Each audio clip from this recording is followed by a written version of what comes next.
Hello everyone and welcome to my channel. In today's video I'm going to actually prepare a Valentine's dessert.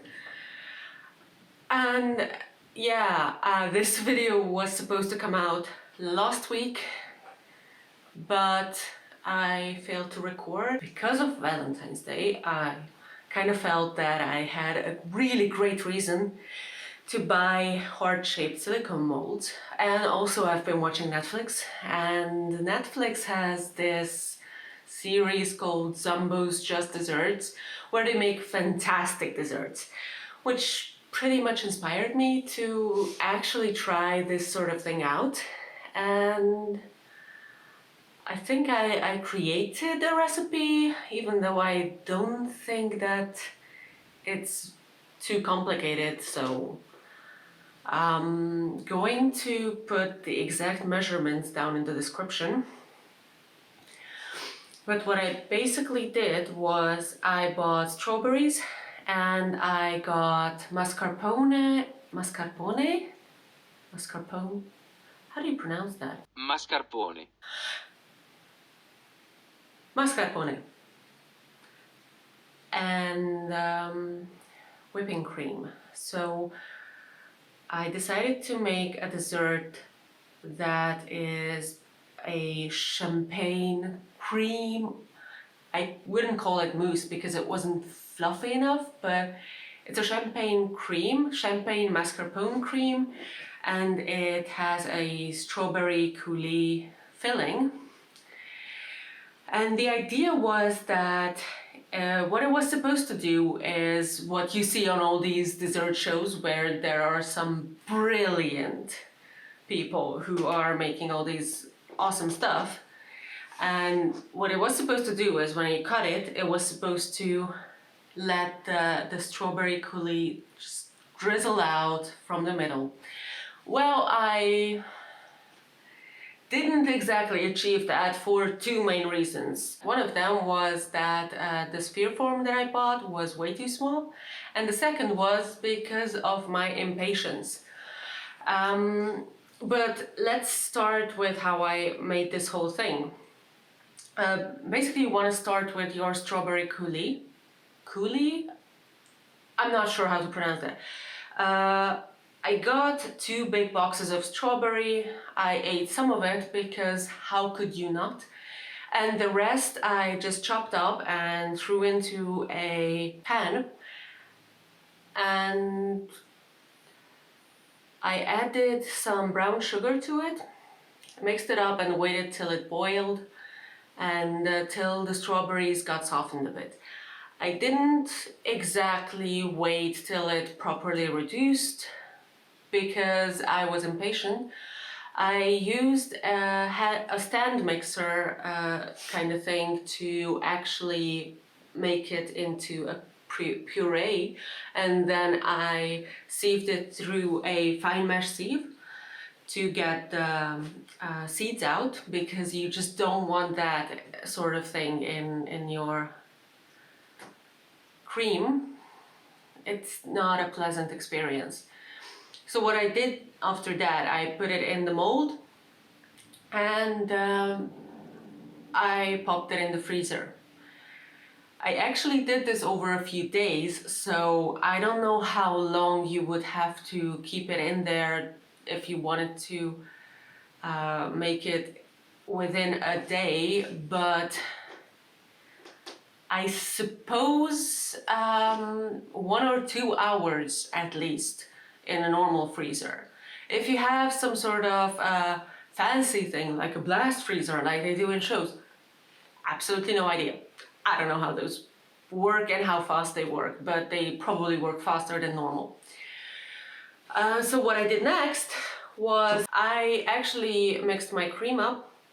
I used 750 grams of mascarpone, and I used 1.5 cups of the whipping cream that I'm putting right here.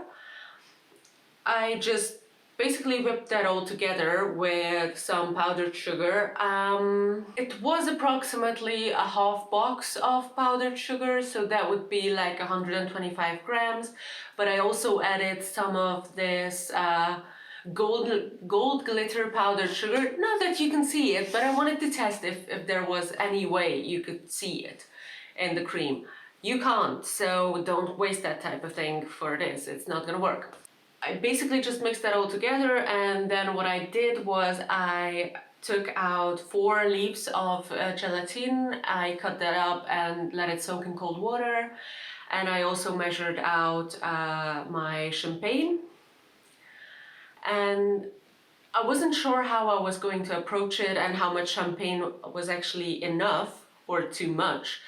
Because all these shows tell me that if you use too little champagne, you won't taste it, and if you use too much, it's just gonna be bad. I think I actually, for the amount of mascarpone and whipping cream I use, I think I kind of got the right amount, because it tastes like champagne. There is still a bit of alcohol in there, but it's not too overpowering. What I did after that, I actually warmed up the champagne in order to be able to dissolve the gelatin in it, and to also get rid of some of the alcohol content. Make sure you dissolve your gelatin completely in your champagne, and then just mix the champagne in with the cream, and it will look approximately like this.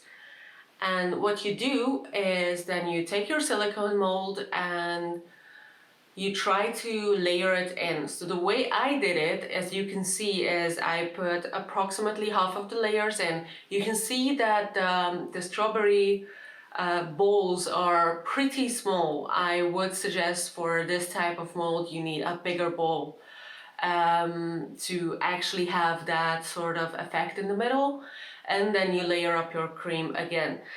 So professionals would use a piping bag here. I used a spoon, which then resulted in there being lines on the side of the heart. So if you're just using a spoon, make sure that you actually swipe the sides with the cream to avoid this kind of thing. If you want it to be perfect. If you're not a perfectionist, it tastes the same, I swear. Anyways, you just shove that into the freezer again and wait for it to freeze, which in my case was at least 2 days, because I actually work during the week. So when I took them out, they were completely solid, frozen, perfectly heart-shaped. And I decided to test a few glazes, because I've never worked with glaze before, and I didn't want to make my own, because all the recipes I found on the internet called for condensed milk, and they were exorbitant amounts. So I used this kind of glitter glaze, which actually worked out really nice. As you can see, it's silver, it flows. I think I used a bit too much liquid, but I found that this worked out pretty well with this shape. And this is the packaging of it. I didn't make a video of that. Also, make sure that it doesn't have any holes in it, because if it does, your bag will have glitters on it forever. And anything it touched, forever. Trust me on that. The other thing I tried, I found this instant sugar glaze type of thing from Dr. Oetker, and I wasn't convinced by that. Maybe it's meant for a different type of thing. It's more like royal icing in a way, but it didn't harden up. And as soon as it touched the heart, you can see it in the video, as soon as it touched the heart, it started kind of melting off, because I suppose the sugar content got mixed with the ice, and it just didn't work. So, for the reveal, I let the frozen heart sit in the fridge for about an hour, a little bit more, and I should have waited longer because, as you can see, as the knife goes in, it meets resistance, which means the core is still frozen, and you don't want that if you want to present this, because you want that strawberry coulis to be soft already and to just flow out nicely. But I'm pretty pleased with how it looks. That silver glaze, it's almost like a mirror glaze on it. It's perfect. And I'm going to use that brand in the future as well if I'm making any of these kind of things. So this is it. This is what I made for Valentine's Day, which I'm posting the week after because I just couldn't get myself to film in time. Happens. Anyways, thanks so much for watching, and if you like this video, press the like button and subscribe and all that, and I'll see you next time. Bye!